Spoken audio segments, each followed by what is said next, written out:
This is a CBS News special report. I'm Norah O'Donnell in Washington. We are coming on the air with breaking news because we are waiting to hear from Attorney General Merrick Garland. He is making his first remarks since the Justice Department launched a review into the discovery of classified documents found at multiple locations linked to President Biden. The question today for the Attorney General: will he appoint a special counsel? Now, sources tell CBS News that the Department of Justice review has included interviews with multiple witnesses who may have knowledge of how the classified documents were handled and how they ended up in these locations.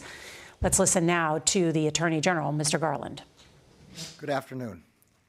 I'm here today to announce the appointment of Robert Hur as a special counsel pursuant to Department of Justice regulations governing such matters.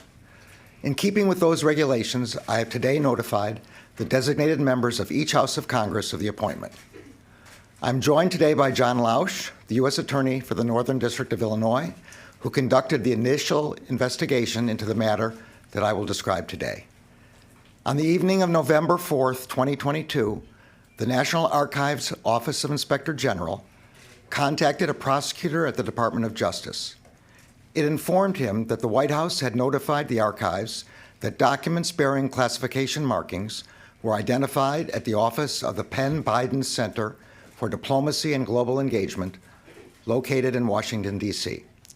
That office was not authorized for storage of classified documents.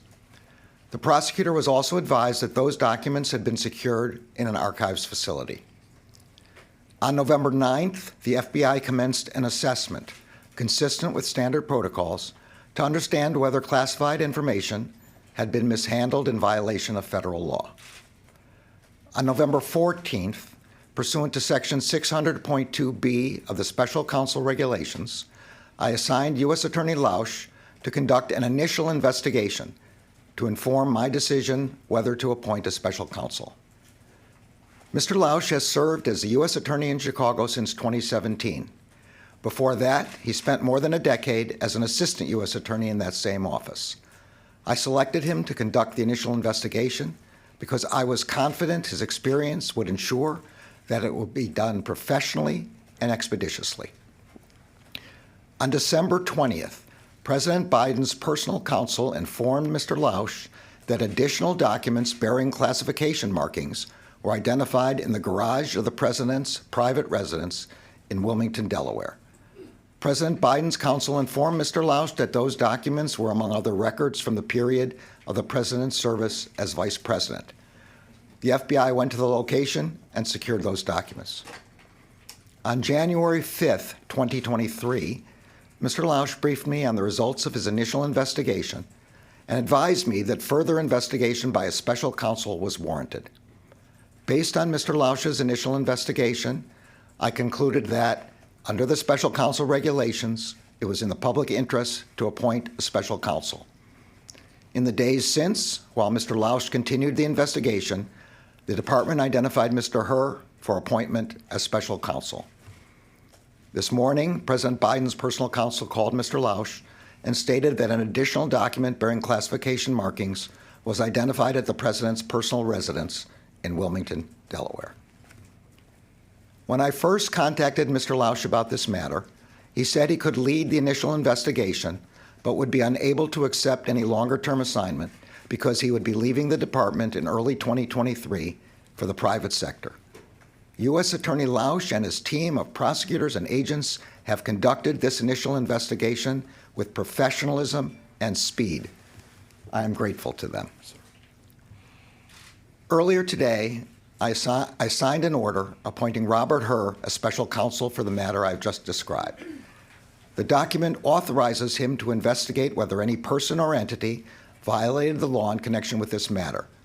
The special counsel will not be subject to the day-to-day supervision of any official of the department, but he must comply with the regulations, procedures, and policies of the department. Mr. Hur has a long and distinguished career as a prosecutor. In 2003, he joined the department's criminal division, where he worked on counterterrorism, corporate fraud, and appellate matters. From 2007 until 2014, Mr. Hur served as an assistant U.S. attorney for the District of Maryland, where he prosecuted matters ranging from violent crime to financial fraud. In 2017, Mr. Herr rejoined the department as the Principal Associate Deputy Attorney General.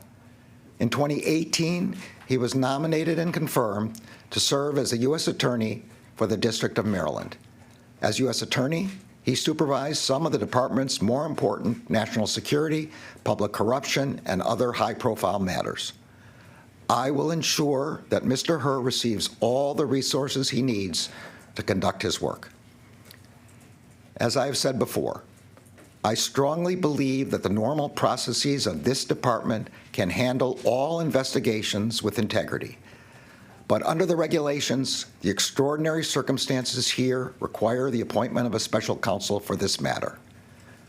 This appointment underscores for the public the department's commitment to both independence and accountability in particularly sensitive matters, and to making decisions indisputably guided only by the facts and the law. I am confident that Mr. Herr will carry out his responsibility in an even-handed and urgent manner and in accordance with the highest traditions of this department. Thank you all. Have you ever spoken to the President about this investigation, sir?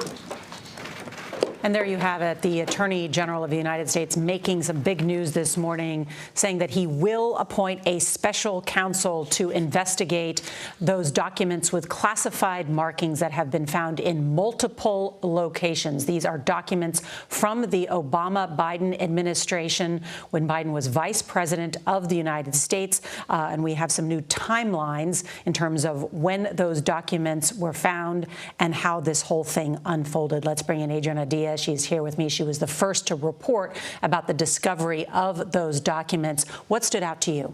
What really stood out to me, Nora, is the fact that on December 20th, documents were found in President Biden's garage of his Wilmington home. We were told this morning by the White House about those documents. However, earlier this year on Monday, when we broke this story, that's the first time we heard from the White House about this issue. And they only talked to us about, in a statement that they released, about the documents found, the initial documents found on November 2nd at the Penn Biden Center. By that point, documents had been found at President Biden's home in Delaware in Wilmington. What was also interesting is that an additional document was found just this morning in that same home in a room next to the garage, which President Biden said today on camera was really one of his rooms where, he called it his personal library. Mm-hmm. So what's interesting is the timeline and the fact that the White House did not tell us about the original the documents found in the garage when they issued a statement about this on Monday.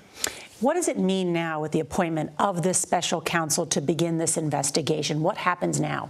Now a special counsel will be able to investigate this, and really why it's important is because they can operate independently within the Justice Department. So it is to ensure complete independence, because remember, Merrick Garland, the Attorney General, was appointed by President Biden.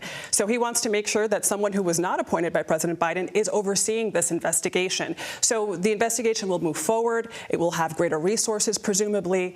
And we're learning a lot about Robert Herr. He was formerly, as you heard the Attorney General say, the U.S. Attorney for Maryland. And why this is interesting is because the National Security Agency is located in Maryland. So he should have plenty of experience investigating cases related to sensitive information. All right, Adriana Diaz, who first broke this story, stand by. Want to bring in Scott McFarland. He is on Capitol Hill. Scott, already we heard from the Speaker of the House for the first time about what he called a double standard.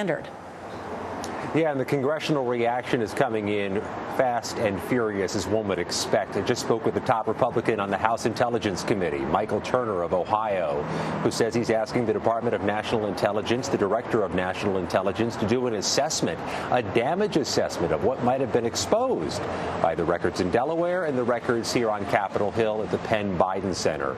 The top Republican on the House Armed Services Committee wants the Department of Defense to do the same, an assessment of what might have been exposed, what damage might have been incurred. Democrats, including the Democratic leader in the U.S. House, Hakeem Jeffries, say there's a big difference here, though, still.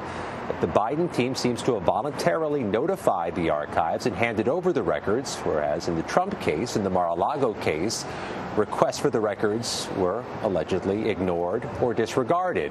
But then there's Kevin McCarthy accusing Democrats of a double standard here. And Nora, that leaves the Capitol where it's often most comfortable, with each side accusing the other of hypocrisy and each side accusing the other of a double standard. And Scott, I must ask you, I understand that you know attorney Robert Hur, who has been appointed as special counsel. Yeah, I spent several years covering then U.S. Attorney Robert Hur in Maryland. He has a deep track record of financial records cases, public corruption cases, and because Maryland is home of the National Archives headquarters, he has this obscure work record of handling archives theft cases. Our CBS News review of federal prosecutions in Maryland shows a series of cases prosecuted by the U.S. Attorney in Maryland of people who stole things from the National Archives. An otherwise obscure type of case. Robert Hur has some backstory with this, some experience with this. That is noteworthy. Scott MacFarlane on Capitol Hill for us. Thank you. Let's bring in our senior White House and political correspondent, Ed O'Keefe. And Ed, you notably yesterday were pressing the White House press secretary for more information. We're stonewalled at every single turn. The White House has been reluctant to provide really any information on this matter. When you listen to the Attorney General this morning, what stands out to you? What additional questions do you have? Where to begin, Nora, but the most notable now is that this discovery of a second batch of classified documents actually occurred on December 20th, before Christmas, at his home in Wilmington, Delaware. Notably today, he was quite glib when asked to explain why he was storing these documents apparently in his garage. A reporter pointed out it's the same garage where he stores his Corvette. He grew somewhat defensive, saying, yes, and both the Corvette and those documents were behind a locked garage. Either way, that would appear to be in violation of federal law that says classified documents aren't supposed to be sitting in someone's garage the way they are. The White House counsel's office has issued two statements since CBS News first broke this story. They were vague to some extent now about the timeline, at least based on what the Attorney General just told us. While they may have been cooperating with the Justice Department, and while they are claiming that they're being somewhat transparent now by telling us what they know, and the President saying he was surprised, he withheld information about that second batch. He also withheld details of the timeline, and that's going to raise a lot of questions, at least in the public and political space, about why a president who vowed to be so transparent from day one has decided to withhold this. Remember, there was nothing stopping the President of the United States from disclosing this when he first learned about it in November. Nothing that would have stopped him from saying before the Justice Department began, we found these, we weren't supposed to have them, we've turned them over, and get ahead of it. Instead, for whatever reason, among the questions we haven't been able to answer, why, he has decided to withhold this information. And we'll see later today, when the press secretary is scheduled to take questions again, whether or not more information is forthcoming, or whether this announcement from the special counsel now means that they have to withhold even more information. But also important to point out, for somebody who campaigned on trying to bring professionalism and better management of federal government to Washington, he now joins his predecessors as the subject of an investigation by a special counsel. That's right. It is worth noting that President Biden himself is not under investigation, but what happened to these documents is some of the outstanding questions. Why did it take 2 months for this to become public, as Ed has pointed out? And actually, I think kind of one of the most important things are what's the content of these documents that were marked classified. We do know that some of them were highly classified. Ed O'Keefe at the White House. Thank you one more time. Want to bring in Adriana Diaz. And about that question, I know you've questioned Republicans about this as well. Is there a comparison, or is it a contrast with what happened with Donald Trump and his documents? I think there are important distinctions here, Nora. The first is in size. We know that Donald Trump had more than 300 documents in Mar-a-Lago that the government, the Justice Department, and the National Archives were trying to seek for more than a year. In this case, we're told it's a small number in Delaware and roughly 10 that were found at the Penn Biden Center. Ed, I stand by Adriana. Ed, do you have something more? I see you motioning. Thank you, Nora. I have been inquiring here. This is a question that we often ask of whether the White House got advance notice of the Attorney General's announcement. A senior White House official, somebody who would know, is telling me no, they did not. That is standard practice, but important to point out in this case that they were not given a heads up by the Attorney General that he was appointing a special prosecutor. There is usually some church and state there, if you will. They do try and remain independent, if you will. So, Ed O'Keefe, thank you so much. Adriana Diaz and Scott MacFarlane on the Hill, thank you so much. Our coverage will continue on CBS News Streaming, your local news. And we'll have a full wrap-up tonight on the CBS Evening News. This has been a CBS News special report. I'm Norah O'Donnell in Washington.